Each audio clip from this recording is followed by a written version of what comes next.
Bienvenido a mi canal de audiolibros. Si todavía no lo has hecho, por favor, suscríbete. Me ayudaría muchísimo si lo hicieras. En este momento estamos leyendo la obra clásica Frankenstein de Mary Shelley. Capítulo 10. Cuando regresé a casa, me encontré la siguiente carta de mi padre. Para Víctor Frankenstein. Ginebra, 2 de junio de 1700. Querido Víctor, probablemente has estado esperando impaciente una carta en la que fijar el día de tu regreso, y al principio estuve tentado de escribirte unas líneas, solo para decirte el día en el que podríamos esperarte. Pero eso sería una cruel amabilidad, y no me atreví a hacerlo. ¿Cuál sería tu sorpresa, hijo mío, cuando esperaras una bienvenida alegre y feliz y te encontraras, por el contrario, lágrimas y desconsuelo? ¿Y cómo puedo, Víctor, contarte nuestra desgracia?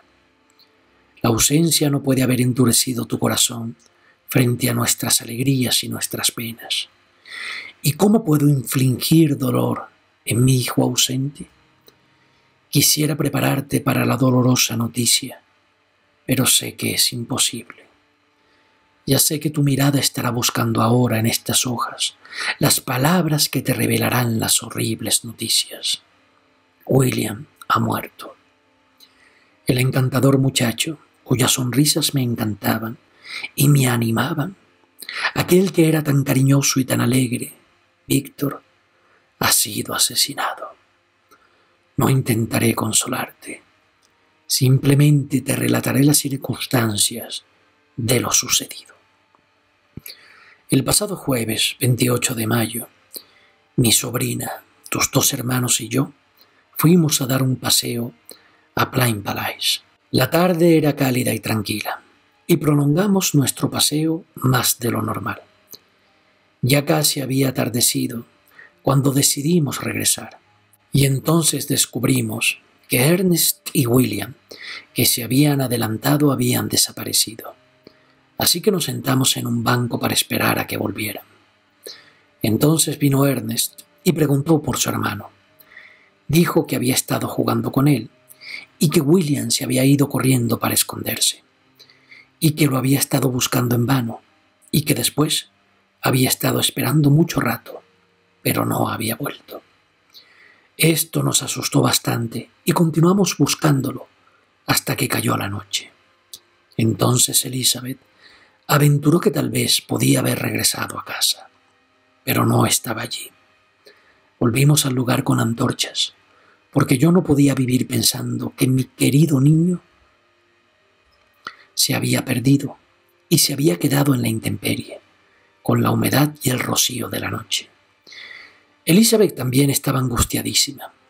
Alrededor de las 7 de la mañana, descubrí a mi pequeño, al que la tarde anterior había visto rebosante de vitalidad y salud. Estaba tendido en la hierba, lívido e inmóvil. La marca de los dedos de su asesino estaba aún en su cuello. Lo llevamos a casa, y la angustia visible en mi rostro le reveló el secreto a Elizabeth. Solo quería ver el cadáver. Al principio intenté evitárselo, pero ella insistió, y, entrando en la habitación en la que yacía, apresuradamente examinó el cuello de la víctima, y retorciéndose las manos exclamó: «¡Oh, Dios mío! He matado a mi querido niño». Se desmayó, y solo con mucha dificultad conseguimos reanimarla. Cuando volvió en sí no hizo más que llorar y suspirar. Me dijo que aquella misma tarde William le había estado dando guerra para que le permitiera llevar una miniatura muy valiosa que tu madre le había regalado. Este retrato ha desaparecido, y sin duda fue el motivo por el cual el asesino cometió el crimen. Hasta el momento no hay ni rastro de él, aunque no hemos cesado en nuestras indagaciones para descubrirlo. Pero eso no nos devolverá a mi querido William. Vuelve, querido Víctor. Solo tú puedes consolar a Elizabeth. Llora constantemente y se acusa a sí misma injustamente de ser la causa de la muerte del niño. Sus palabras me parten el corazón. Todos estamos muy abatidos. Pero ¿no será ese un motivo más, hijo mío, para que regreses y seas nuestro consuelo? Tu querida madre. Ay, Víctor, te aseguro que doy gracias a Dios porque no vive para ver la muerte cruel y miserable de su pequeño. Vuelve, Víctor, pero no regreses albergando ideas de venganza contra el asesino, sino con sentimientos de paz y cariño que puedan curar las heridas de nuestro espíritu en vez de abrirlas. Entra en esta casa de luto, hijo querido, pero con dulzura y afecto para aquellos que te aman, y no con odio hacia tus enemigos.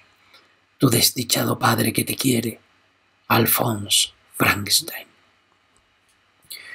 Clerval, que había estado observando mi rostro mientras leía la carta, se sorprendió al observar la desesperación que sucedía a la alegría que mostré al recibir noticias de mis seres queridos.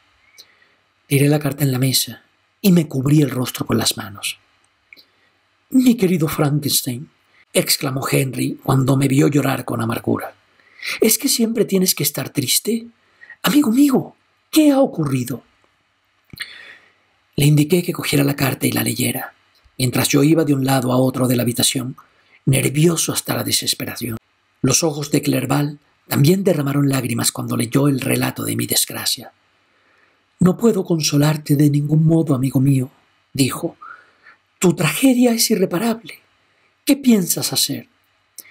«Ir inmediatamente a Ginebra. Ven conmigo, Clerval, para pedir unos caballos». Por el camino, Henry intentó animarme. No lo hizo con los tópicos habituales, sino mostrando una verdadera comprensión. «Pobre William», dijo, «pobre chiquillo, ahora descansa junto a su angelical madre. Sus seres queridos están de lutos y lo lloran, pero él ya descansa, ya no siente las garras del asesino. La hierba cubre su precioso cuerpo y ya no sufre. Ya no podemos tener lástima por él. Los que han quedado vivos son los que más sufren, y para ellos el tiempo será el único consuelo. Aquellas máximas de los estoicos, según las cuales la muerte no se podía considerar un mal, y que la mente del hombre debería estar por encima de la desesperación que produce la ausencia eterna del ser amado, no deberían ni siquiera tenerse en consideración. Incluso Catón lloró sobre el cadáver de su hermano. Clerval decía estas cosas mientras caminábamos a prisa por las calles. Las palabras se grabaron en mi mente y las recordé después, cuando estuve en soledad. Pero en aquel momento, en cuanto llegaron los caballos, salté al cabriolé y le dije adiós a mi amigo. El viaje fue muy triste. Al principio solo quería ir deprisa, porque deseaba consolar y confortar a mis seres queridos tan apenados. Pero a medida que me fui acercando a mi ciudad natal, fui también acortando el paso. Apenas podía soportar la avalancha de sentimientos que se agolpaban en mi mente. Pasé por paisajes que conocía bien desde mi juventud y que no había visto desde hacía casi 5 años. ¿Cómo habría cambiado todo durante todo ese tiempo? Un cambio enorme, repentino y desolador había tenido lugar. Pero 1000 pequeñas circunstancias podrían haber producido otras alteraciones poco a poco. Y aunque se hubieran producido más pausadamente, no serían menos decisivas. El temor me invadió. Me daba miedo avanzar. Aterrorizado ante 1000 peligros ocultos que me hacían temblar, aunque era incapaz de describirlos. Me quedé en Lausana 2 días, incapaz de seguir adelante. Contemplé el lago. Las aguas parecían tranquilas. Todo en derredor estaba en calma, y las montañas nevadas, los palacios de la naturaleza, no habían cambiado. Poco a poco aquella calma y aquel paisaje celestial me reanimó, y continué mi viaje hacia Ginebra. El camino discurría junto a la orilla del lago, y se hacía cada vez más estrecho, a medida que me acercaba a mi ciudad natal. Distinguí muy claramente las negras laderas del Jura y la brillante cumbre del Mont Blanc, y lloré como un niño. Queridas montañas, mi precioso lago, ¿cómo recibiréis a vuestro hijo pródigo? Vuestras cumbres son blancas, el cielo y el lago son azules. ¿Es esto un presagio de felicidad o una burla de mis desgracias? Me temo, amigo mío, que le resultaré tedioso si sigo entreteniéndome en estos prolegómenos. Pero aquellos fueron días de relativa felicidad y los recuerdo con placer. Mi tierra, mi amada tierra. ¿Quién sino uno de tus hijos puede comprender el placer que sentí al ver de nuevo tus arroyos, tus montañas y sobre todo tu precioso lago? Sin embargo, a medida que me acercaba a la casa, la tristeza y el temor me invadieron.